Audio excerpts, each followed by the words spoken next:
ng kaaya-ayang nira. Ipanin niyo ang trumpeta. Sa ngalan ng Ama at ng Anak at ng Espiritu Santo, Amen. sumainyo ang Panginoon. At sumainyo rin. Magandang umaga po sa inyong lahat. Welcome po sa Pambansang Dambana at Parokya ni Santo Padre Pio. Ngayon pong ika-6 ng Pebrero, ginugunita ng Simbahang Katolika sina San Pedro Bautista, San Pablo Miki at mga kasamang martir na nagtalaga ng kanilang mga buhay para sa pananampalataya, para sa Diyos. Kilala ang mga santong ito bilang mga misyonero. Si San Pedro Bautista ay nakarating dito sa atin sa Pilipinas at kapwa kasama ni San Pablo Miki at ang 25 pang mga kasamahan ay naging martir sa Nagasaki, Japan sa kanilang pagtuligsa laban sa kasamaan at laban sa mga maling katuruan ng simbahan. Kaya't sa pagdulog sa banal na Eukaristiyang ito, ang bawat isa sa atin ay tinatawagan din bilang mga misyonero, hindi para lumabas sa ating kanya-kanyang mga tahanan, kundi sa ating mga sariling gawa na pagbabahagi ng kabutihan, ng pagmamahal at pagmamalasakit sa kapwa, maibahagi rin natin ang mensahe ng mabuting balita. Kaya aminin po muna natin ang ating mga kasalanan upang tayo maging marapat gumanap sa banal na pagdiriwang. Inaamin ko sa makapangyarihang Diyos at sa inyong mga kapatid na lubha akong nagkasala sa isip, sa salita at sa gawa at sa aking pagkukulang. Kaya isinasamo ko sa mahal na Birheng Maria, sa lahat ng mga anghel at mga banal, at sa inyong mga kapatid na ako'y panalangin sa Panginoong ating Diyos. Kawaan tayo ng makapangyarihang Diyos, patawarin tayo sa ating mga kasalanan at patnubayan tayo sa buhay na walang hanggan. Amen.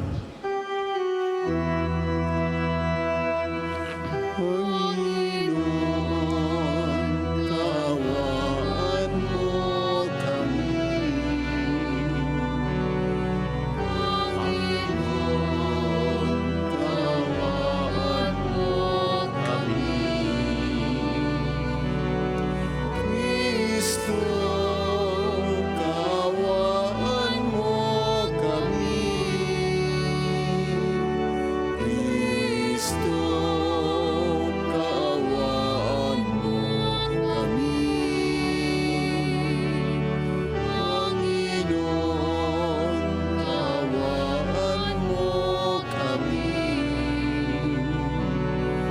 Panginoon, kaawaan mo kami.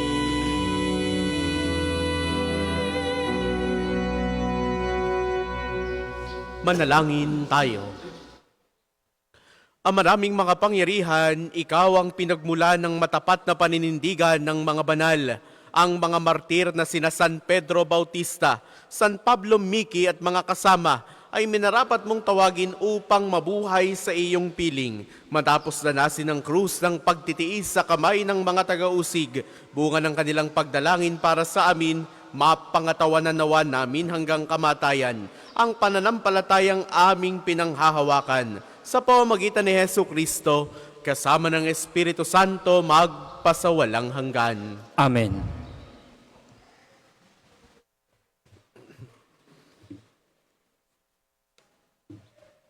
Pagbasa mula sa sulat sa mga Hebreo.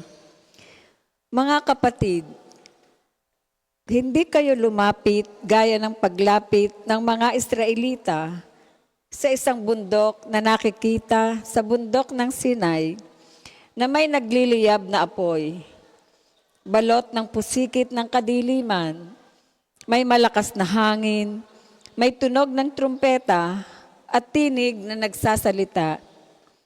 Nang ang tinig na ito'y marinig ng mga tao, isinamo nilang tumigil iyon ng pagsasalita sa kanila. Talagang nakakakilabot ang kanilang natatanaw, kaya't pati si Moises ay nagsabi ng ganito, "Nanginginig ako sa takot. Ang nilapitan ninyo'y ang bundok ng Sion at ang lungsod ng Diyos na buhay, ang Jerusalem sa langit, na kinaroroon ng di mabilang na anghel. Lumapit kayo sa masayang pagkakatipo ng mga ibinilang na panganay na nakatala sa langit. Lumapit kayo sa Diyos na hukom ng lahat at sa mga espiritu ng mga taong banal na naroroon na sa dakong inilaan sa kanila ng Diyos. Lumapit kayo kay Jesus na tagapamagitan ng bagong tipan at sa dugong nabubo na ang isinisigaw ay kaiba sa isinisigaw ng dugo ni Abel. Ang salita ng Diyos. Salamat sa Diyos. Salmong tugunan, awa mo'y nagunita ko sa loob ng iyong templo. Awa mo'y nagunita ko sa loob ng iyong templo. Dakila ang poon, dapat papurihan. Sa lungsod ng Diyos, bundok niyang banal. Ang bundok ng Sion, tahanan ng Diyos, ay dakong mataas na nakakalugod. Awa mo'y nagunita ko sa loob ng iyong templo. Bundok sa hilaga na galak ang dulot, sa lahat ng bansa nitong sansinukob. Sa piling ng Diyos, ligtas ang sinuman, sa loob ng muog ng banal na bayan. Awa mo'y nagunita ko sa loob ng iyong templo. Sa banal na lungsod ay aming namasid ang kanyang ginawa na aming narinig. Ang Panginoong Diyos makapangyarihan, siyang mag-iingat sa lungsod na banal, iingatan niya magpakailanman. Awa mo'y nagunita ko sa loob ng iyong templo. Sa loob ng iyong templo, O Diyos, aming nagunita pag-ibig mong lubos. Ika'y pinupuri ng lahat saan man. Sa buong daigdig, ang dakilay ikaw, at kung may mamamahala, ay makatarungan. Awa mo'y nagunita ko sa loob ng iyong templo. Magsitayo po lahat.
Sumainyo ang Panginoon. At sumainyo rin. Ang mabuting balita ng Panginoon ayon kay San Marcos. Papuri sa iyo, Panginoon.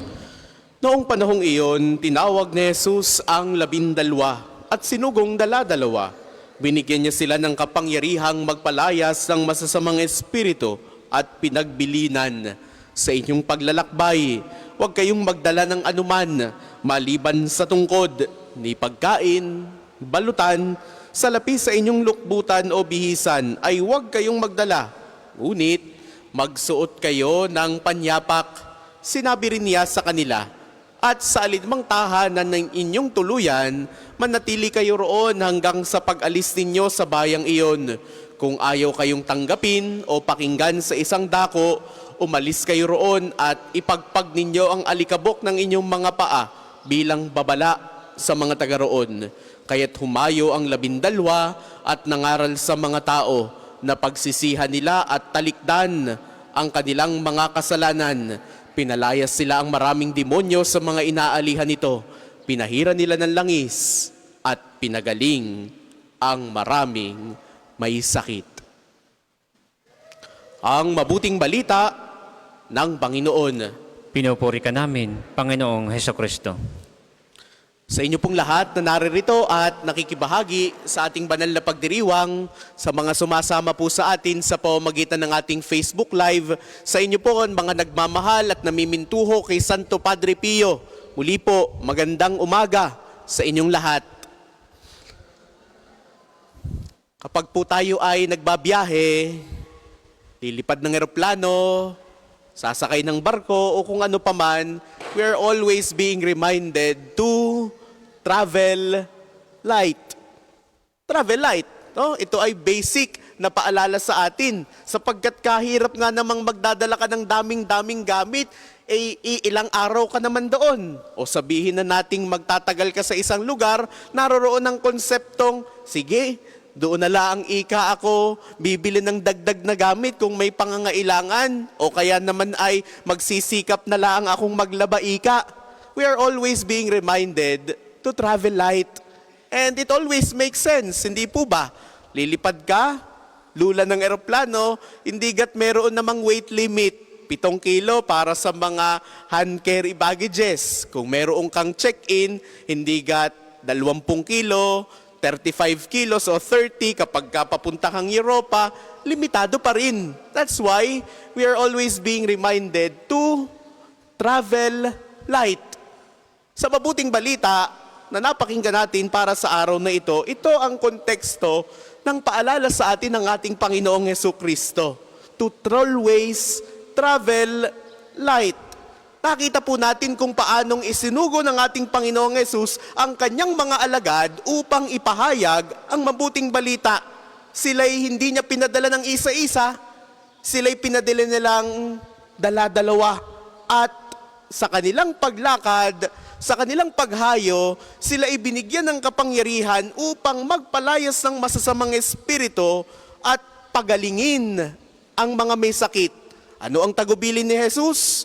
Sila ay umasa lamang sa Diyos at sa mabubuting loob ng kanilang mga matutuluyan na to travel light. Huwag magdala ng supot, ng pagkain, ng pera, ng lukbutan o kung ano paman. Wala silang ibang dadalhin liban sa tungkod. Isang paalala na ang tunay na misyonero ay dapat magtiwala sa biyaya ng Diyos at hindi sa mga material na bagay. Kaya nga, 3 mensahe ang ibinabahagi sa atin ng Ebanghelyo para sa araw na ito. Unang bagay, realidad, tayo ay isinugo. We are all called to be missionaries. Maring sa ating konsepto, hindi po ba yung misyonero ay para sa mga pari lamang o para sa mga madre, para sa mga brother na nagtalaga ng kanilang sarili sa Diyos at nagmimisyon sa malayong lugar. Mga minamahal kong kapatid, let us correct that idea. Let us correct that thinking. Kapag tayo'y naging Kristiyano, kapag tayo'y tinawag na anak ng Diyos, tinatanggap natin ang mabuting balita, hindi lamang para sa ating sarili, kundi mayroon tayong misyon na ibahagi ang mabuting balita para sa lahat. Tayong lahat ay isinusugo ng Diyos para sa misyon. Sa iba't ibang misyon, may tinawag para maging magulang, may tinawag para maging anak, may tinawag para maging guro, doktor, nurse, engineer, kung ano pa man. Kung nasa saang aspeto at larangan ka ng buhay, diyan ka tinawag ng Diyos. At hindi ka lang tinawag para maging magulang, para maging teacher, para maging doktor, kundi isang katolikong magulang, isang banal na anak, isang banal na guro, isang katolikot banal na manggagawa.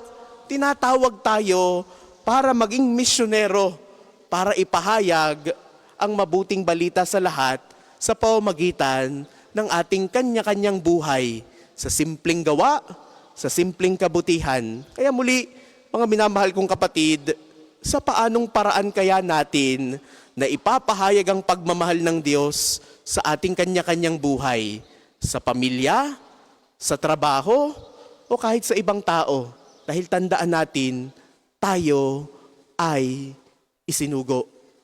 Ikalawa, pinapaalalahanan tayong magtiwala sa Diyos. Isinugo ka, kaya magtiwala ka sa Diyos. Hindi pinayagan ni Jesus ang mga alagad na magdala ng labis na gamit. Gaya ng sinabi natin kanina, we are reminded to travel light. No? Sapagkat nais niyang tularan natin siya ng lubos o ibigay natin ang ating lubos na pagtitiwala sa Diyos. Sa buhay natin bilang tao, madalas tayo ay nababahala sa kung paano tayo makakaraos sa ating pangangailangan. Ang dami ko pa kaatang bayarin. Magmamatrikula ang mga bata, pasukan na naman, ano kayang ibabaon ng mga ito? Ang aking negosyo ay karni paika. Maaring marami tayong iniisip, nababahala tayo. Ngunit, ang paalala ng mabuting balita para sa araw na ito'y malinaw. Kung tayo naglilingkod sa Diyos, kung tayo para sa Diyos, kung tayo tapat sa Diyos, siya mismo ang magbibigay ng ating pangangailangan. God always provides. Hindi man natin naiintindihan, hindi man natin namamalayan, ang ating kanya-kanyang buhay, lubos tayong pinagpapala. Maaaring nakakaranas tayo ng hirap, pagsubok, pero ang Diyos ay laging naririyan, nagbibigay.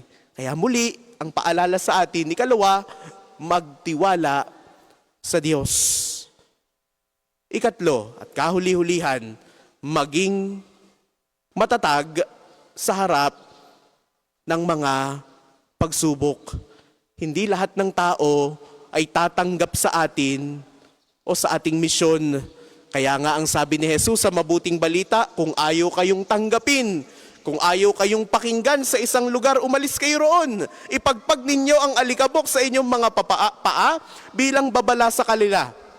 Ito ay paalala sa atin bilang mga tao na talagang may mga taong hindi natin maintindihan. Hindi naman natin kontrolado ang isip ng bawat tao. We cannot please everybody. Kaya nga ang mensahe sa atin, hindi dapat tayo panghinaan ng loob kung may mga taong tumatalikod sa atin. Ang mahalaga, ginagawa natin yung ating bahagi at pinapahalagahan natin kung ano ang katotohanan. Mga minamahal kong kapatid, there may be times that we may be thrown stones, uusigin, tutuligsain. Bakit gagai ka, simba ng simba? Ano kang nakukuha mo diyan? Nagagastusan ka lang ika o nauubos lang ang iyong oras. But let us always cling to what is right.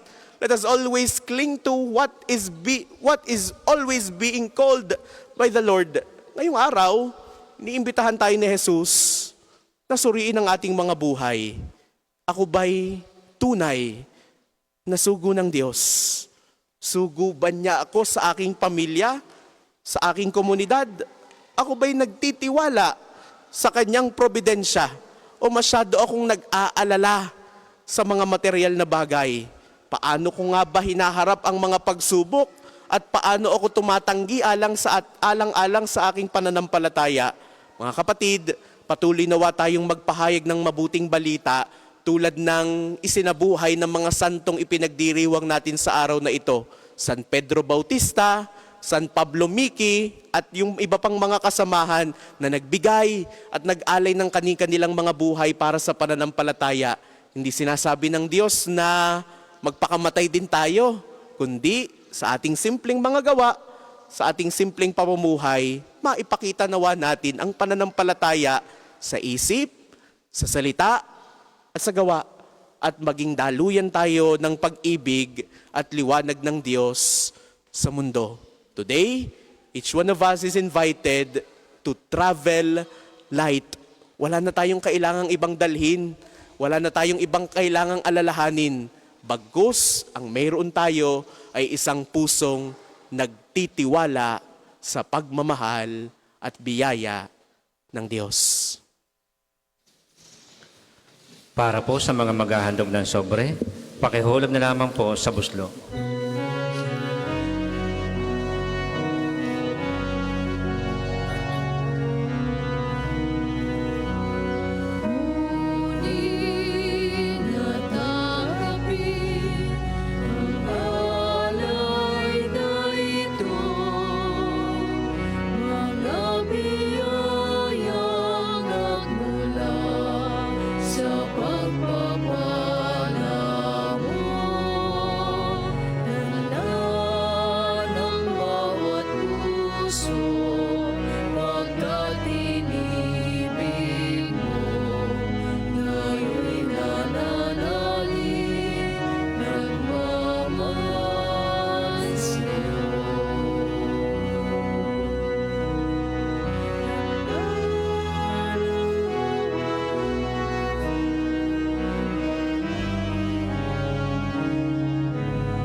Magsitayo po lahat. Manalangin kayo mga kapatid upang ang paghahain natin ay kalugdan ng Diyos Amang makapangyarihan. Tanggapin nawa ng Panginoon itong paghahain sa iyong mga kamay, sa kapurihan niya at karangalan sa ating kapakinabangan at sa buong sambayanan niyang banal. Ama naming lumikha, ngayong ang mga martir ay ginugunita, ang aming paghahain ay maging kasiyasiya nawa sa ikapagpapatawad ng aming mga kasalanan at sa ikapagpapagindapat ng aming mga dalangin iniaalay. Sa pamamagitan ni Hesu Kristo, kasama ng Espiritu Santo, magpasawalang hanggan. Amen. Sumainyo ang Panginoon. At sumain niyo rin. Itaas sa Diyos ang inyong puso at diwa. Itinaas na namin sa Panginoon. Pasalamatan natin ang Panginoong ating Diyos. Marapat na siya ay pasalamatan. Ama naming makapangyarihan, tunay ngang marapat na ikaw ay aming pasalamatan. Ngayong aming kagalakan na sina San Pedro Bautista, San Pablo Miki at mga kasama ay parangalan. Sila'y kapanalig naming may paninindigan na ikaw ay ipahayag kahit sila'y mamatay, sapagkat minarapat mong kanilang matularan ng iyong anak na naghain ng sariling buhay tulad ng naganap sa iyong anak. Ang dugo ng mga martir ay dumanak, hindi dahil sa katatagang likas, kundi dahil sa iyong bigay na lakas. Kaya, kaisa ng mga anghel na nagsisiawit ng papuri sa iyo nang walang humpay sa kalangitan, kami nagbubunyi sa iyong kadakilaan.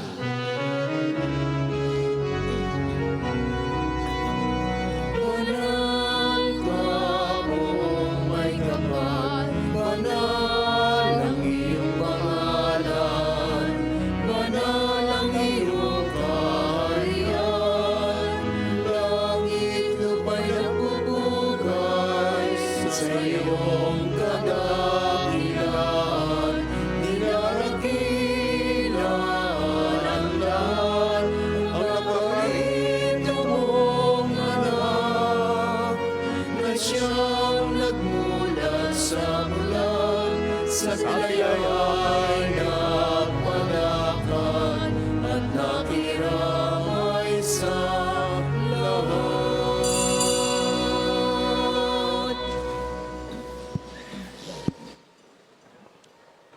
Ama naming banal, ikaw ang bukal ng tanang kabanalan. Kaya't sa pamamagitan ng iyong Espiritu, gawin mong banal ang mga kaloob na ito upang para sa aming maging katawan at dugo ng aming Panginoong Jesucristo. Bago niya pinagtiis ang kusang loob na maging handog, hinawakan niya ang tinapay, pinasalamatan kaniya, pinagati-hati niya iyon, iniabot sa kanyang mga alagad at sinabi, "Tanggapin ninyong lahat ito at kanin.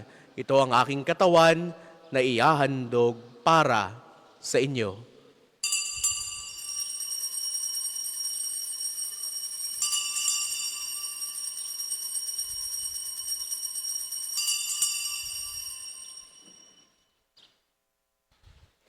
Gayun din naman noong matapos ang hapunan, hinawakan niya ang kalis, muli kanyang pinasalamatan, iniabot niya ang kalis sa kanyang mga alagad at sinabi, "Tanggapin ninyong lahat ito at inumin.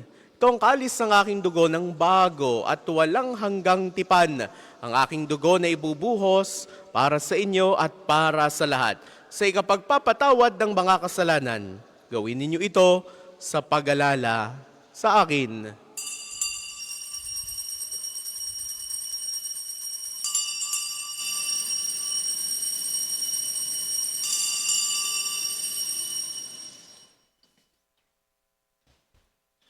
Ipagbunyi natin ang misteryo ng pananampalataya. Si Kristo'y namatay, si Kristo ay nabuhay, si Kristo'y babalik sa wakas ng panahon. Ama, ginagawa namin ngayon ang pag-alala sa pagkamatay at muling pagkabuhay ng iyong anak. Kaya tiniaalay namin sa iyo ang tinapay na nagbibigay buhay at ang kalis na nagkakaloob ng kaligtasan. Kami nagpapasalamat dahil kami iyong minarapat na tumayo sa harap mo para maglingkod sa iyo. Isinasamo namin kaming magsasalo-salo sa katawan at dugo ni Kristo ay mabuklod sa pagkakaisa sa pamamagitan ng Espiritu Santo. Ama, lingapin mo ang iyong simbahang laganap sa buong daigdig. Puspusin mo kami sa pag-ibig, kaysa ni Francisco na aming Papa, ni Gilbert naming Obispo at ng Tanang Kaparian. Alalahanin mo rin ang mga kapatid naming nahimlay, nang may pag-asang sila'y muling mabubuhay. Gayon din ang lahat ng mga pumanaw, Kaawaan mo sila at patuloyin sa iyong kaliwanagan, kaawaan mo at pagindapatin kaming lahat na makasalo sa iyong buhay na walang wakas. Kaisa ng mahal na Birheng Maria na ina ng Diyos, ni San Jose na kanyang kalininis-linisang esposo, kaisa ng mga apostol at ng lahat ng mga banal, ni Santo Padre Pio na namuhay dito sa daigdig ng kalugod-lugod sa iyo, may pagdiwang nawa namin ng pagpupuri sa ikararangal mo sa pamamagitan ng iyong anak na aming Panginoong Hesu Kristo. Sa pamamagitan ni Kristo, kasama niya at sa Kanya ang lahat ng parangal at papuri ay sa iyo, Diyos amang makapangyarihan, kasama ng Espiritu Santo magpasawalang hanggan.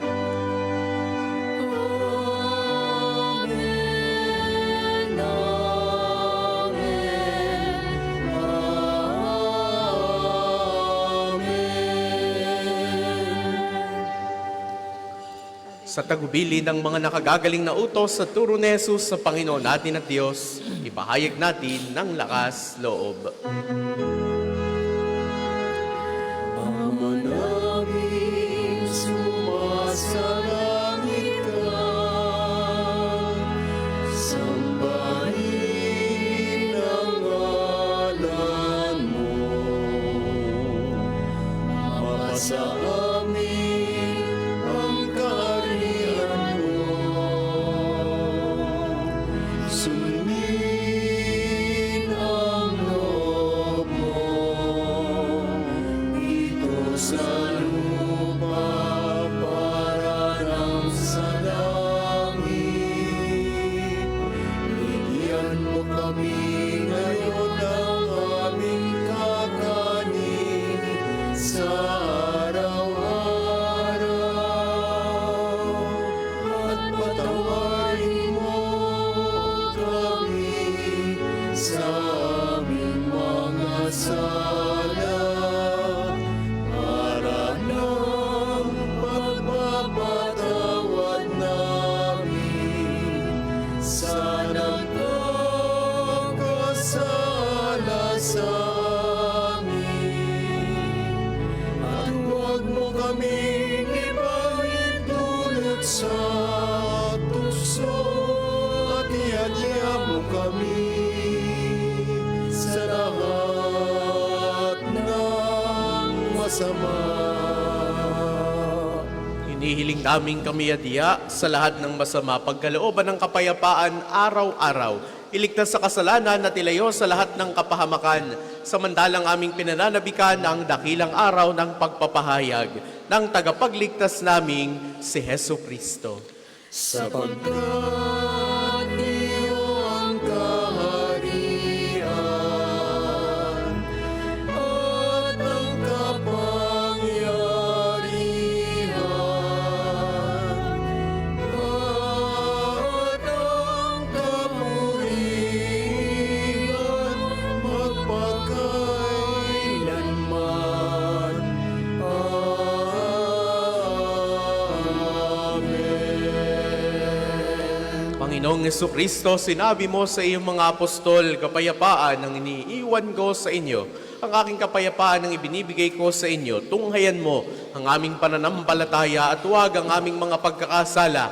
Pagkalooban mo kami ng kapayapaan at pagkakaisa ayon sa iyong kalooban. Kasama ng Espiritu Santo, magpasawalang hanggan. Amen.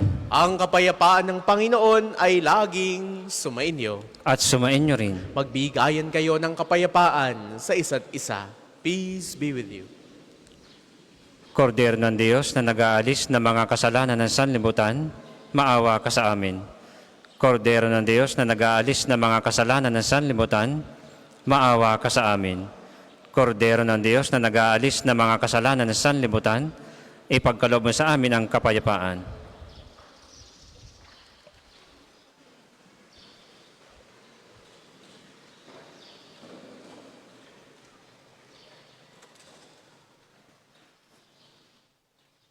Ito ang kordero ng Diyos.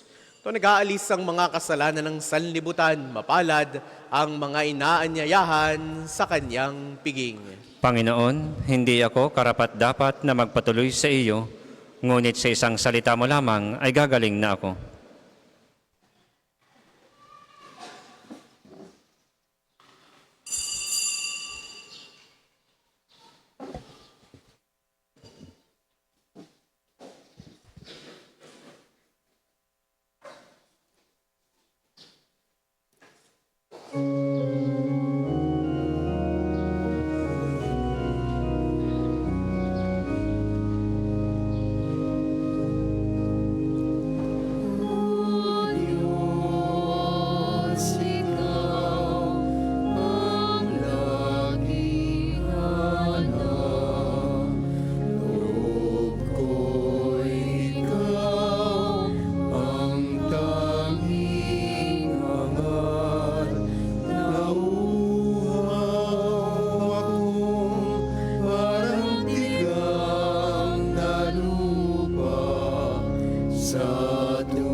Ang second collection po ay para sa patuloy na pagpapaunlad ng parokya at pambansang dambana ni Santo Padre Pio at para sa mga pangangailangan ng matatanda at may sakit na mga pari ng Archdiocese ng Lipa.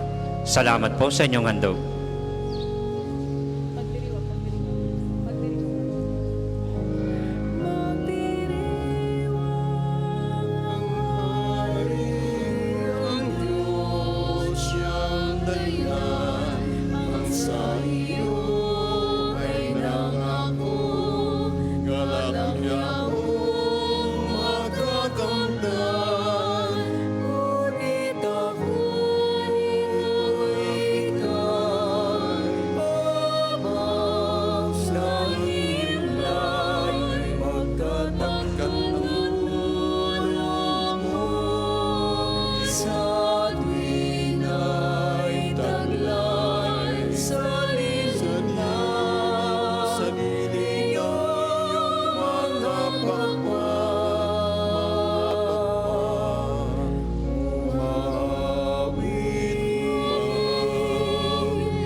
Magsitayo po ang lahat.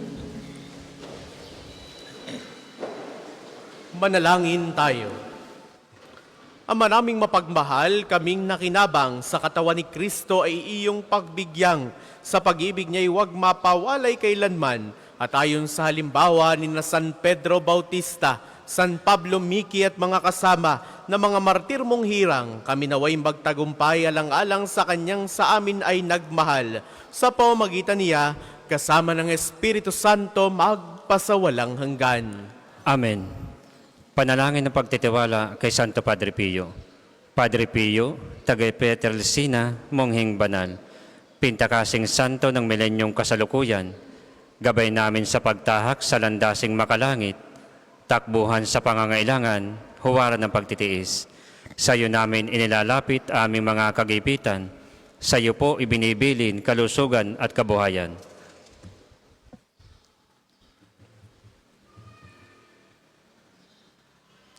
Di mang karapat-dapat kami po ay pagbigyan, bendisyonan at basbasan, maging ganap sa buhay. Lumayo nawa kami, umiwas sa kasalanan, lumapit lagi sa Diyos, maging matatag at matibay. Sa mabuting balita ng pagliligtas, turuan mo kami nawa, sa tuwi na ay makinig, magnilay at sumampalataya. Amin pong pakiusap itong mga kahilingan, puso ay nagsisisi, nagtitikang taimtiman. Di na muling magkasala, sunod lagi sa Diyos Amang, kaisa ng Espiritu at ni Jesus na tagapamagitan. Amen. Panalangin para sa pagkakamit ng indulhensya plenarya ngayong taon ng Jubileo. Sumasampalataya ako sa Diyos Amang makapangyarihan sa lahat na may gawa ng langit at lupa. Sumasampalataya ako kay Jesucristo, iisang anak ng Diyos. Panginoon nating lahat, nagkatawang tao siya lalang ng Espiritu Santo, ipinanganak ni Santa Mariang Birhen, pinagpakasakit ni Poncio Pilato, pinako sa krus, namatay, inilibing, nanaog sa kinaroroonan ng mga yumao, nang maikatlong araw na buhay na maguli, umakyat sa langit, naluluklok sa kanan ng Diyos Amang makapangyarihan sa lahat. Doon magmumulang paririto at huhukom sa nangabubuhay at nangamatay na tao. Sumasampalataya naman ako sa Diyos Espiritu Santo, sa banal na simbahang Katolika, sa kasamahan ng mga banal, sa kapatawaran ng mga kasalanan, sa pagkabuhay na maguli ng nangamatay na tao, at sa buhay na walang hanggan. Amen. Ama namin, sumasalangit ka, sambahin ang ngalan mo, mapasa amin ang kaharian mo, sundin ang loob mo dito sa lupa para nang sa langit. Bigyan mo kami ngayon ng aming kakanin sa araw-araw, at patawarin mo kami sa aming mga sala, para ng pagpapatawad namin sa nagkakasala sa amin, at huwag mo kaming ipahintulot sa tukso, at iadya mo kami sa lahat na masama. Amen. Aba, Ginoong Maria, napupuno ka ng grasya, ang Panginoong Diyos ay sumasa iyo, bukod kang pinagpala sa babaeng lahat, at pinagpala naman ng iyong anak na si Jesus. Santa Maria, Ina ng Diyos, ipanalangin mo kami makasalanan, ngayon at kung kami mamamatay. Amen. Ang lahat po'y magsuupo para sa ilang patalastas. Una, sa inyong pagdalaw sa pambansang dambana, mangyaring pakaingatan ang inyong mga personal na gamit. Hangad namin ang isang matiwasay at maayos na pagbisita sa National Shrine. Ikalawa, ngayon po ay taon ng Jubileo. Sa inyong pagdalaw sa pambansang dambana bilang isang Jubilee Church, kayo po ay inaanyayahan naming magpatatak ng inyong Pilgrim's Card na nakapaloob sa Pilgrim's Prayer Guidebook na available sa ating opisina.